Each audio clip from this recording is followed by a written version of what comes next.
Assalamualaikum warahmatullahi wabarakatuh. Anak-anakku sekalian, kita bersyukur pada Allah pada saat ini kita masih diberikan kesempatan untuk bisa bertemu muka lagi, tapi dalam bentuk yang lain, yaitu dalam jaringan atau online. Nah, sehingga pembelajaran kita menjadi lebih menarik. Karena apa? Ada tampilan-tampilan, ada video mungkin yang perlu anak-anakku sekalian cermati, sehingga materi yang disampaikan bisa lebih mengena di dalam diri anak-anakku sekalian. Untuk itu sekali lagi persiapkan alat-alat tulisnya. Nah, kemudian ikuti uraian-uraian yang akan disampaikan berikut ini. Assalamualaikum warahmatullahi wabarakatuh. Anak-anakku sekalian, pada kali ini kita bertemu pada pembelajaran yang kedua di pertemuan yang ketiga, yaitu kita akan bahas tentang merancang percobaan pertumbuhan kacang hijau. Yang mana di pertemuan terdahulu anak-anakku sekalian sudah diberikan pembelajaran tentang teori pertumbuhan dan perkembangan. Nah, untuk itu pada pertemuan kali ini kalian akan diberi pembelajaran mengenai percobaannya. Mencoba tentang proses pertumbuhan kacang hijau. Nah, untuk itu tolong dipersiapkan alat-alat tulisnya, sehingga nanti ketika diperlukan tidak repot lagi. Baik, untuk selanjutnya mari kita ikuti pembelajaran ini dengan sebaik-baiknya.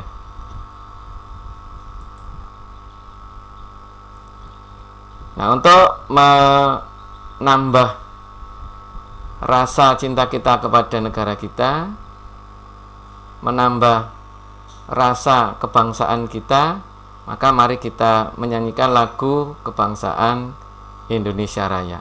Untuk itu peserta didik silahkan berdiri.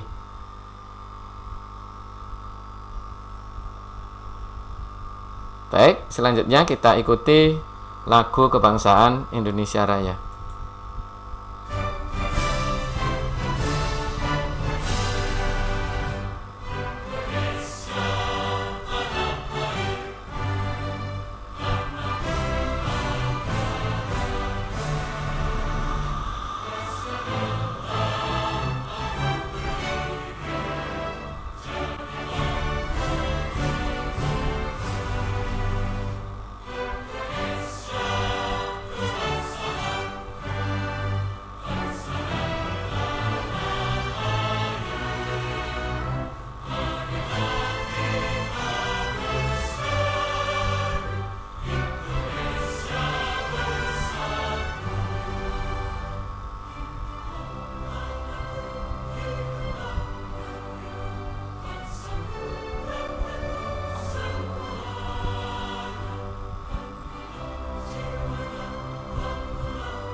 Para peserta didik, silakan untuk bisa duduk kembali.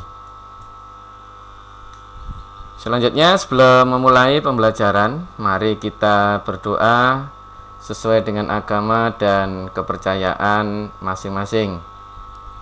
Berdoa dimulai.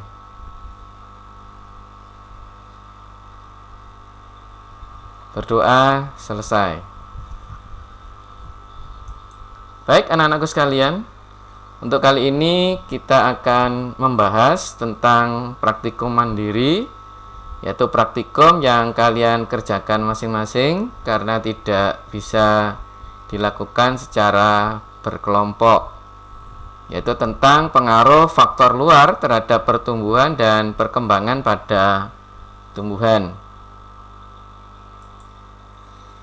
Adapun tujuan pembelajaran pada kali ini yaitu melalui kegiatan pembelajaran online dengan pendekatan saintifik menggunakan metode dan model pembelajaran project based learning, sehingga peserta didik dapat membuat proposal percobaan tentang pengaruh faktor eksternal terhadap proses pertumbuhan dan perkembangan tanaman.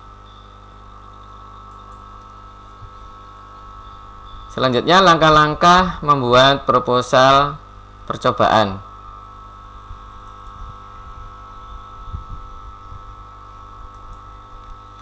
Jadi proposal percobaan itu isinya yang pertama adalah tujuan kegiatan, merancang percobaan mengenai pengaruh faktor luar. Nah, faktor luarnya ini disesuaikan dengan tugasmu masing-masing. Ini bisa diikuti di penugasan yang ada di LMS, yaitu terhadap perkecambahan kacang hijau. Adapun alat dan bahan yang diperlukan yaitu buku literatur dan alat tulis menulis. Adapun cara kerjanya, yang pertama carilah informasi, misalnya dengan studi pustaka atau membaca literatur tentang faktor-faktor lingkungan yang mempengaruhi proses perkecambahan. Sekali lagi, ini sesuai dengan tugas kalian masing-masing untuk dasar teorinya. Yang kedua, tulislah sebuah rumusan masalah yang akan kamu teliti. Ini juga sesuai dengan tugasnya masing-masing. Dalam hal ini dicontohkan yang kena tugas mengenai pengaruh cahaya. Ini permasalahannya adalah apakah cahaya berpengaruh terhadap proses perkecambahan biji kacang hijau. Yang ketiga, tulislah tujuan percobaan. Jadi tujuan percobaan adalah tujuan kalian melakukan percobaan ini untuk apa. Yang keempat, tulislah dasar teori yang kalian pakai berdasarkan hasil kajian pustaka atau membaca literatur. Yang kelima, tulislah hipotesis penelitianmu. Hipotesis itu jawaban sementara atau dugaan sementara tentang hasil percobaanmu. Dan yang keenam, rencanakan percobaan secara mandiri. Nah, sekali lagi dilakukan sendiri di tempatnya masing-masing. Yaitu tentukan variabel penelitiannya apa, alat dan bahan yang akan digunakan sebagai perlakuan itu apa saja, cara kerja percobaannya bagaimana, tabel untuk mencatat data hasil percobaannya juga bagaimana tabelnya, dan yang kelima, yang E, rencana analisis datanya dan kesimpulannya. Dan terakhir, susunlah rancangan percobaanmu dalam bentuk laporan. Nah, laporan inilah nanti yang dikumpulkan melalui LMS. Jadi setelah kamu mendapat penjelasan mengenai pembuatan proposal percobaan tadi, tugasnya buatlah proposal percobaanmu sesuai dengan petunjuk penulisan proposal percobaan. Kemudian kirimkan proposal percobaanmu ke alamat LMS, yaitu Learning Management System. Dalam hal ini yang kita pakai adalah Google Classroom. Untuk kelasmu masing-masing, sesuai tenggat waktu yang diberikan, yaitu kurang lebih 1 minggu waktunya untuk pembuatan proposal. Baik, untuk selanjutnya diberikan contoh urutan langkah pembuatan proposal percobaan, yang mana urutan langkah ini bisa kalian download dari LMS. Nah, ini sudah diunggah di LMS kelasnya masing-masing. Jadi urut-urutannya, yang pertama menentukan judul penelitian. Nah, ini silahkan dibaca aturannya. Kemudian bab 1 tentang latar belakang. Isinya apa saja silahkan dibaca di hasil downloadan. Kemudian identifikasi masalah. Ini bab pendahuluan. Kemudian pembatasan masalah, perumusan masalah. Kemudian tujuan penelitian serta kegunaan atau manfaat penelitian. Itu di bab 1 isinya. Adapun bab 2 tentang kajian pustaka, isinya adalah deskripsi teori, kemudian penelitian yang relevan, kerangka teori, hipotesis. Kemudian bab 3 tentang metode penelitian, isinya adalah desain penelitian, kemudian definisi operasional variabel penelitian, kemudian alat dan bahan yang digunakan, kemudian daftar pustaka dan lampiran. Nah, inilah isi dari proposal. Adapun contohnya yang bisa kita ikuti proposal penelitiannya adalah ini, diambil contohnya dari hasil karya teman-temanmu dari SMA Negeri 1 Kepanjen Malang. Nah, yang disampaikan awal ini adalah covernya. Kemudian yang kedua ini adalah halaman judul. Apa bedanya cover dengan halaman judul? Bedanya kalau halaman judul tidak dicantumkan logo sekolah, tapi ada dari tujuan proposalnya dibuat. Nah, ini dituliskan tapi tidak ada logo sekolahnya. Kemudian ada kata pengantar, kemudian daftar isi, kemudian bab 1 pendahuluan. Nah, ini ya disesuaikan dengan urutan di petunjuk penelitian yang sudah disampaikan tadi itu, urut-urutannya. Itu bisa kurang, bisa lebih. Nah, mungkin ada sedikit perbedaan, ya tidak masalah. Nah, itu urutan dasarnya yang disampaikan tadi. Kita lihat bab 1 ada latar belakang, kemudian ada tujuan, ada metodologi, kan gitu ya. Kemudian ada hipotesis. Bab 2 tinjauan pustaka, ada tentang tanaman kacang hijau. Ada teori-teori mengenai pertumbuhan dan perkembangan. Misalnya ini ada perkecambahan, karena yang dibahas adalah perkecambahan kacang hijau. Kemudian ada tipe perkecambahan, dan ada faktor-faktor yang mempengaruhi perkecambahan. Nah, faktor-faktor inilah yang mungkin perlu kalian perdalam nanti pembahasannya, yaitu sesuai dengan tugas kalian masing-masing. Taruhlah kalau dicontohkan dalam hal ini, yaitu tentang media tadi kan. Nah, tentang media, nah berarti ya media ini yang diperbanyak.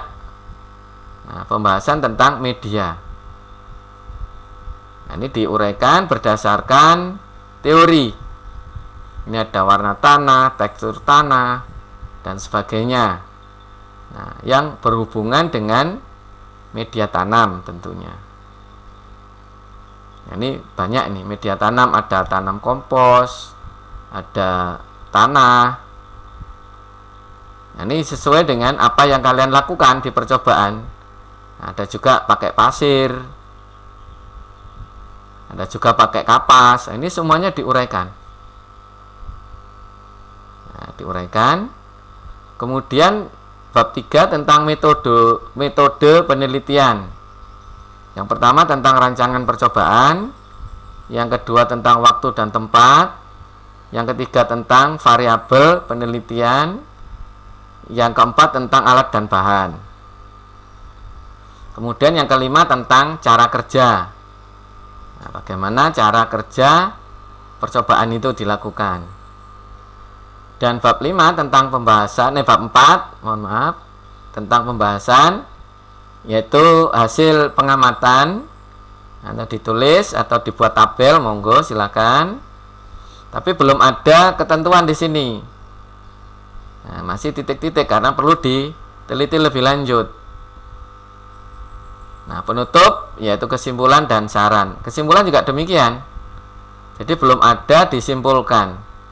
Nah, kesimpulan ini poinnya adalah menjawab dari pertanyaan yang diajukan di depan tadi dan juga membuktikan hipotesis. Nah, di sini dalam percobaan ini tanaman kacang hijau lebih cepat tumbuh di media titik-titik dibandingkan dengan titik-titik-titik. Nah, inilah yang dicari dari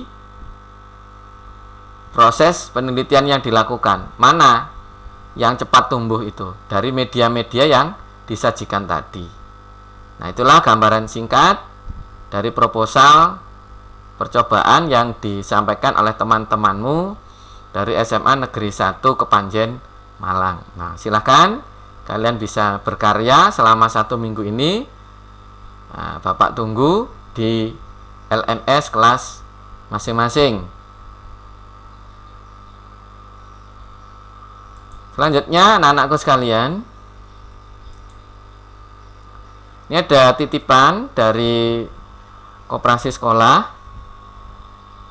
Untuk mendukung upaya pembelajaran secara online, pihak koperasi sekolah menjembatani antara peserta didik dengan para pendidik agar pelaksanaannya bisa maksimal, terutama mengenai penilaian tugas. Selain penilaian tugas yang di-online-kan, maka dari koperasi sekolah menawarkan kepada peserta didik untuk memiliki buku pengayaan dan penilaian yang berjudul Mozaik Biologi. Adapun pembelian buku dilayani oleh petugas koperasi setiap hari kerja. Kami dari pendidik menghimbau kepada peserta didik untuk segera memilikinya. Jangan sampai ketinggalan. Adapun buku pegangannya, itu tadi buku tugasnya, buku pegangannya bisa dipinjam di perpustakaan sekolah sesuai dengan jenjang. Jadi jenjangnya kelas 10 atau kelas 11 atau kelas 12. Atas pengertian dan usahanya untuk mensukseskan pembelajaran online, diucapkan terima kasih. Nah, sekali lagi silakan bisa dimiliki dengan cara menghubungi pihak koperasi sekolah. Demikian anak-anakku sekalian untuk pertemuan kita yang kedua, pembelajaran kita yang kedua di pertemuan yang ketiga. Mudah-mudahan apa yang kita sampaikan itu bisa menjadikan manfaat. Sekian dulu, bisa ketemu lagi di pertemuan selanjutnya. Jaga kesehatan, jangan lupa makan makanan yang bergizi dan vitamin supaya kekebalan tubuh kita bisa melawan bibit penyakit yang masuk di tubuh kita. Sekian, assalamualaikum warahmatullahi wabarakatuh. Terima kasih anak-anakku sudah mengikuti pembelajaran biologi dengan baik. Nah, tinggal Bapak tunggu tugas-tugas kalian di LMS yang sudah disampaikan. Karena dengan adanya tugas-tugas itulah kami bisa memberikan penilaian kepada anak-anakku sekalian. Sekali lagi tetap semangat, walaupun dalam keadaan di rumah tetap semangat.